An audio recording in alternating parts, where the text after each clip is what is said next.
Hello বন্ধুরা, digital বাঙালি চ্যানেলে আপনাদের সকলকে স্বাগত। আজকে আমি আপনাদেরকে দেখাবো কিভাবে আপনারা বাড়িতে বসেই আধার কার্ডের সাথে ভোটার কার্ড লিঙ্ক করাতে পারবেন। আর এর জন্য আপনাদের আর কোথাও যেতে হবে না, বাড়িতে বসে এই কাজটা কমপ্লিট করতে পারবেন। যে কোনো একটা ব্রাউজারে ক্লিক করুন। ক্লিক করার পর গুগলে গিয়ে আপনাদেরকে লিখতে হবে voters.eci.gov.in। দেন এন্টারে ক্লিক করতে হবে। ক্লিক করলে দেখবেন ইলেকশন কমিশন অফ ইন্ডিয়া নামে এই লিঙ্কটা ওপেন হয়ে গেছে। ফার্স্ট লিঙ্কে ক্লিক করতে হবে। ক্লিক করলে দেখবেন ভোটার সার্ভিস পোর্টাল নামে পোর্টালটা ওপেন হয়ে গেছে। এই পোর্টালেই আমরা আধার কার্ডের সাথে ভোটার কার্ডের লিঙ্ক করাতে পারবো। আর এই পোর্টালে কোনো কিছু কাজ করার আগে পোর্টালে আগে রেজিস্ট্রেশন করতে হবে। সাইন আপ বাটনে ক্লিক করে কিভাবে রেজিস্ট্রেশনটা করবেন সেটা আমি আমার প্রথম ভিডিওতে দেখেছি, আপনারা গিয়ে দেখে নিন। তারপরে আপনারা লগ ইন অপশানে ক্লিক করে পোর্টালে লগ ইন করতে পারবেন। আমার অলরেডি সাইন আপ করাই আছে, তাই জন্য আমি ডিরেক্ট লগ ইন অপশানে ক্লিক করব। দেন এখানে আমার রেজিস্টার মোবাইল নাম্বার দেবো।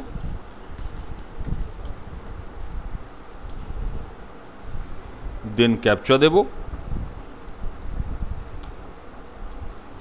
দেন রিকোয়েস্ট ওটিপি অপশানে ক্লিক করব। ক্লিক করলেই দেখবেন আপনার রেজিস্টার মোবাইল নাম্বারে ওটিপি চলে গেছে। Then verify and log in অপশানে ক্লিক করব।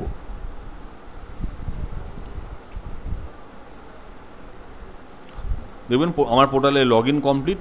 এবার আমরা ভোটার কার্ডের সাথে আধার কার্ডের লিঙ্ক করাতে পারবো।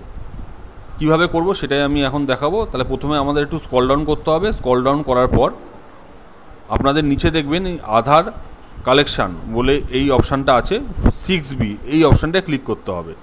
দেন দেখবেন একটা ট্যাব ওপেন হবে যেখানে এপিক নাম্বার শো করছে এবং এখানে এপিক নাম্বারটা আপনাদের দিতে হবে। আমি এখানে আমার এপিক নাম্বারটা দিয়ে নিচ্ছি। Then verify and fill form অপশানে ক্লিক করতে হবে।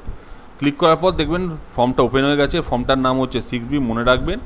দেন আপনাদের এখানে state, district, AC number, AC name প্রত্যেকটা জিনিস শো করবে। দেন নেক্সট অপশানে ক্লিক করতে হবে। দেন এখানে পার্সোনাল ডিটেলসে আপনাদের নাম, সারনেম, এপিক নাম্বার এখানে শো করবে, একবার দেখে নেবেন। দেখে নিয়ে নেক্সট অপশানে ক্লিক করবেন। দেন এখানে আধার কার্ড নাম্বারটা দিতে হবে। এই আধার কার্ড নাম্বারটা ঠিকঠাকভাবে দেবেন যাতে কোনো ভুল না হয়। আমি আমার আধার কার্ড নাম্বারটা এখানে দিয়ে নিলাম। দেন নেক্সট অপশানে ক্লিক করলাম। দেন এখানে দেখবেন মোবাইল নাম্বার দিয়েছে। মনে রাখতে হবে এই মোবাইল নাম্বারটা দেবেন হচ্ছে আপনার আধার কার্ডের সাথে যে মোবাইল নাম্বারটা লিঙ্কড আছে সেই মোবাইল নাম্বারটা এখানে দেবেন। আমি আমার রেজিস্টার মোবাইল নাম্বারটা এখানে দিয়ে নিচ্ছি। দেন সেন্ড ওটিপি অপশানে ক্লিক করছি। ওটিপি অপশানে ক্লিক করলেই আপনার রেজিস্টার মোবাইল নাম্বারে ওটিপি চলে যাবে। দেন ভেরিফাই অপশানে ক্লিক করছি। ক্লিক করার পরে দেখুন ওটিপি ভেরিফাইয়ের অপশানটা দেখালো। দেন আমরা এখানে প্লেস দিয়ে দিচ্ছি। দেন নেক্সট অপশানে ক্লিক করছি। দেন এখানে ক্যাপচা দিতে হবে।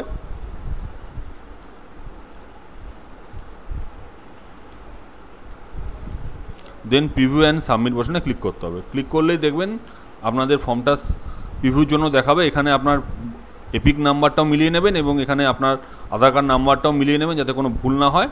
দেন সাবমিট বাটনে ক্লিক করবেন। সাবমিট বাটনে ক্লিক করার পরেই দেখবেন 10 দিন পর আপনাদের এই ভোটার কার্ডের সাথে আধার কার্ডের লিঙ্কড হয়ে যাবে। কি করে আপনারা দেখতে পাবেন সেটাও আমি আপনাদেরকে এখন দেখিয়ে দিচ্ছি। এই সবার প্রথমে এই যে হোম পেজটায় চলে এলাম। চলে আসার পরে এই 6B অপশানটায় ক্লিক করলাম। ক্লিক করার পরে এরকম একটা ট্যাব ওপেন হয়ে গেল যেখানে এপিক নাম্বার আমাদের দিতে হয়েছিল প্রথমে। সেইভাবে আমরা নিজেদের এপিক নাম্বারটা দিয়ে নেব। দিয়ে দেওয়ার পরে ভেরিফাই অ্যান্ড ফিল ফর্ম অপশানে ক্লিক করলেই দেখবেন নিচে ওয়ার্নিং শো করবে যে এপিক নাম্বার অলরেডি লিঙ্কড। তাহলে আমার যদি এই ভিডিওটা আপনাদের ভালো লেগে থাকে এবং ইনফরমেটিভ লেগে থাকে তাহলে আমার চ্যানেলটিকে প্লিজ লাইক, শেয়ার এবং সাবস্ক্রাইব অবশ্যই করবেন। তাহলে আবার দেখা হবে অন্য কোনো ভিডিও নিয়ে, অন্য কোনো তথ্য নিয়ে। ততক্ষণের জন্য টাটা, গুড বাই। সবাই ভালো থাকবেন, সুস্থ থাকবেন।